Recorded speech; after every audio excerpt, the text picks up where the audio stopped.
I get to kind of take a character that everybody knows at, a certain stage in his life, and I get to take him 20 years before. And what I really liked about Reed Richards was just, his focused, hyper intelligence.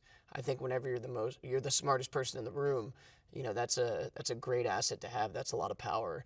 And yeah, he's not trying to be the cool kid, which is nice. I've played that character in movies where, you're kind of the man. You got to worry about making jokes and make people feel good. And with Reed, all he wants to do is build this quantum gate. Like, his parents don't really understand him.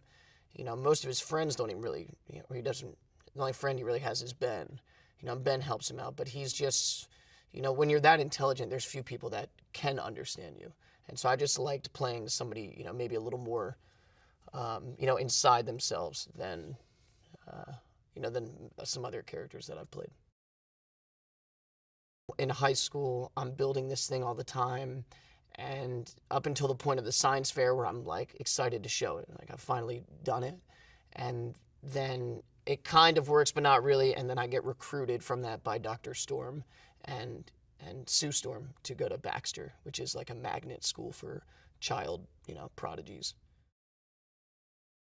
He's a true pioneer, and I think that, with his intelligence comes a certain responsibility, and I think that he carries that burden of, wanting to use all of himself and his knowledge to be able to do something that nobody has done before. We're taking this accident and we're having it happen to these guys when they're, like 17, 18-year-old kids. That's very traumatic. It is the four of us, and not one single person can do everything by themselves. We don't have this, unless you're Doom, who is really just like the most powerful, I think, of all of the, superheroes and all of the, villains. We all kind of need each other. I can stretch, I can, shape shift and this and that, but I also need a force field from time to time. And there is this, intrinsic kind of codependence that happens from that. And so I guess that's what's nice, is that, after a while, these people just, they're a very dysfunctional family, is the way that I would describe it.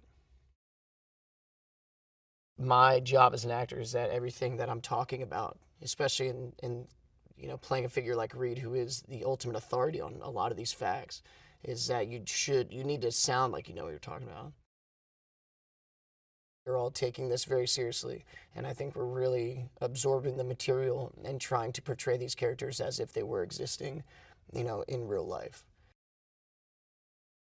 I have a lot of respect for Victor, just based on his intelligence. I think that's kind of where we, although he wants to use his in maybe sometimes kind of like a corrupt way or a deceiving way, I think we still respect each other because we're both, extremely intelligent people that are really, looking to be, kind of pioneers in the science field.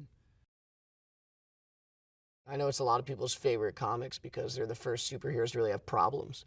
That was kind of their, that was like the thing with Fantastic Four. It just seemed like the most human out of all of them. So yeah, I'm excited for that.